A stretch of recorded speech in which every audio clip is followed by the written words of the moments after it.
जी हां दोस्तों, नीट छात्रा को इंसाफ दिलाने मैदान में उतरी ये महिला कौन है? रूबी कुमारी, जिसने नीतीश सम्राट को दे दिया अल्टीमेटम, आखिरी मोहलत, ईंट से ईंट बजा देगा पूरा परिवार। बताएंगे दोस्तों आपको पूरी खबर, पूरा मामला। आप द राजनीति बिहार का विशेष सेगमेंट देख रहे हैं, मैं हूं आपके साथ यासूब रजा। दोस्तों, बिहार में एक नीट छात्रा की संदिग्ध मौत, आरोप दुष्कर्म का, सवाल सीधे सत्ता से लेकिन जवाब अब तक नदारद। इस बीच इस केस ने अब ऐसा मोड़ ले लिया है जिसने नीतीश कुमार की, सुशासन की, सम्राट चौधरी, उनकी पुलिस की नींदें उड़ा दी हैं। दरअसल रणवीर सेना के संस्थापक दिवंगत ब्रह्मेश्वर मुखिया के परिवार से आने वाली रूबी कुमारी ने सरकार को खुली चेतावनी दे दी है, अल्टीमेटम, आखिरी मोहलत। और चेतावनी, अगर न्याय नहीं मिला कानून हाथ में ले लिया जाएगा, समाज सड़क पे उतर आएगा, कोई सुशासन कुशासन नहीं।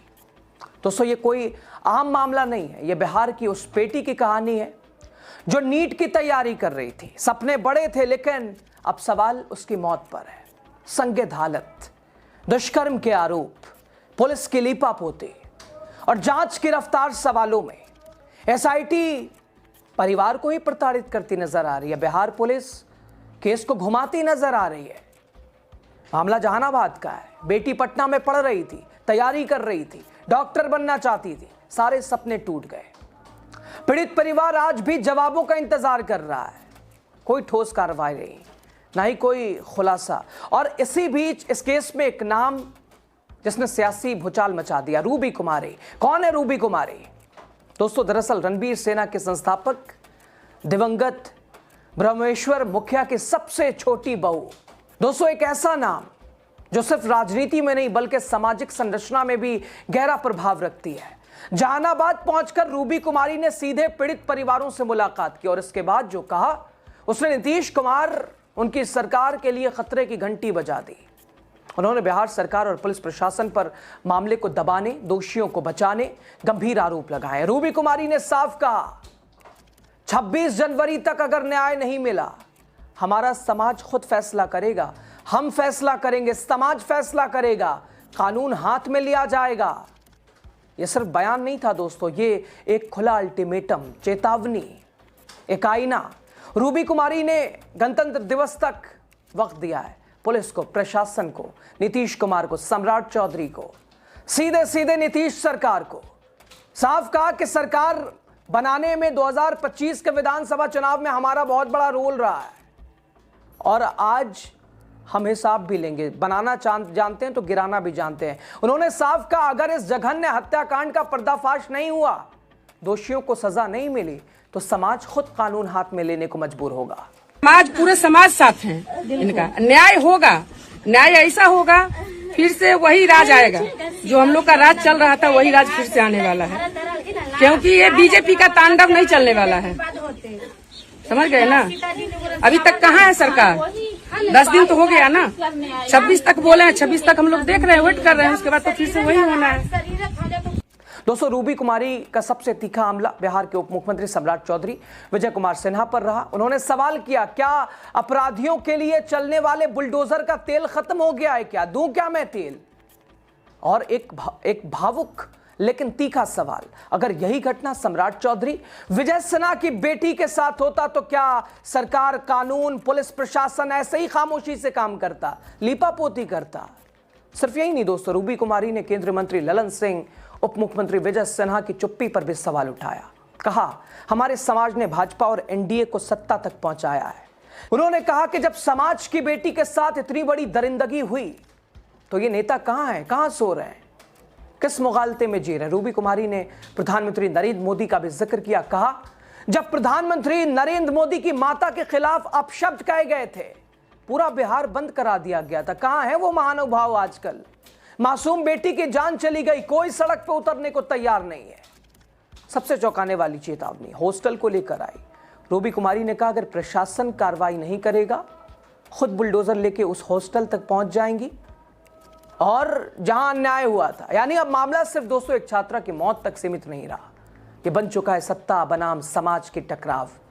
मुख्यमंत्री नीतीश कुमार, जो खुद को कानून व्यवस्था का अलंबरदार, झंडे बरदार कहते हैं, जिनकी पहचान सुशासन बाबू के रूप में रही है, आज उसी सुशासन पर बड़ा सवाल है। अगर बिहार में एक नीट छात्रा सुरक्षित नहीं है, अगर दुष्कर्म और मौत के बाद भी न्याय देने में, दिलाने में संघर्ष करना पड़े तो साफ तौर पर अंदाज़ा आप लगा सकते हैं सरकार के महिला सुरक्षा के दावे कहाँ हैं। आज गुस्सा सिर्फ एक परिवार का नहीं है, ये गुस्सा है हर उस माता पिता का जो अपनी बेटी को पढ़ाने भेजता है। रूबी कुमारी के मैदान में उतरने से इस केस में जातीय और सामाजिक अस्मिता का रूप भी ले लिया है और यही बात सरकार को परेशान कर रही है, नींदें उड़ा रही है। साफ है, नीट छात्रा की मौत का मामला अब सिर्फ कानून का नहीं, ये राजनीतिक और सामाजिक विस्फोट की तरफ बढ़ रहा है। सवाल ये, क्या नीतीश सरकार 26 जनवरी से पहले सम्राट की पुलिस कोई ठोस जवाब देगी, कार्रवाई करेगी, SIT कुछ रिपोर्ट तैयार करेगी, आश्वस्त करेगी परिवार को, बिहार के लोगों को? अगर वक्त रहते सरकार ने कार्रवाई नहीं की तो हाथ से निकल सकते हैं हालात। हाँ, ज़रूरत बयानबाजी की नहीं, ज़रूरत कार्रवाई की है। एक बेटी की मौत, सत्ता की चुप्पी, समाज का गुस्सा। बिहार खतरनाक मोड़ पे खड़ा है। नीट छात्रा की संदिग्ध मौत ने नीतीश कुमार के कानून व्यवस्था के दावों की एक तरह से सख्त परीक्षा ली है।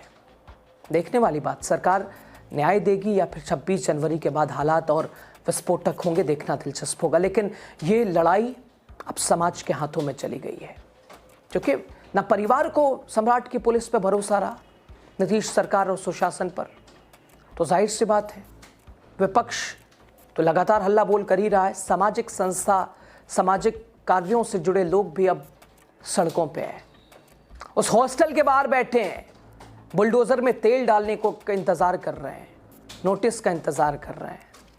इधर होटल संचालक को भी कोर्ट से झटका लगा है, जमानत याचिका रद्द हुई है।